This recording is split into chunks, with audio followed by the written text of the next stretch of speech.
ভিডিওতে কি ঘটছে সেটা একটু পরেই জানতে পারবেন। তার আগে আমি আমার ব্যক্তিগত কিছু কথা আমি বলে নিই। অবৈধ কিছু খানকির পোলারা আছে না, যেগুলোর বাপের ঠিক নাই, আর মায় মনে করেন আর ওর বাড়ি গিয়ে লাগাই বেড়াতে, এই সমস্ত অপদার্থ কিছু পয়দা হয়েছে দুনিয়ায়, ঠিক আছে?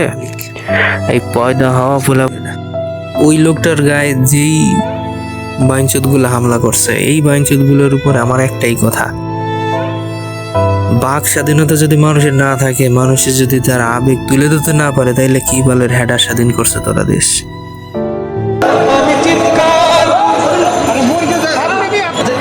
আমি বুঝতে পারলাম না ভাই, আমি আসছিলাম আবার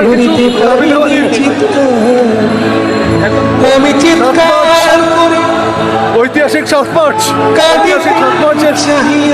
দিবসটি বাতিল করার অভিযোগে করিতে পারি মধ্যে আমরা কিছু কথা বলে এসেছিলাম। বুকের বাংলাদেশে বাক স্বাধীনতা নাই, আমাকে তারা অন্যায়ভাবে গ্রহণ করেছে। আমি একজন কবি, আমি একজন সাংবাদিক, আমি এসেছিলাম কত প্রদীপ শিখা জ্বালালে যে দিবসটি বাতিল করা হয়েছে এর প্রতিবাদ জানাতে, আমাদের বাক স্বাধীনতার পক্ষে কথা বলতে। তারা আমাকে এইভাবে অপদস্থ করেছে, কত দূর হলে আমাকে প্রাণনাশের জাতি হবে চেষ্টা করেছে। নির্লজ্জ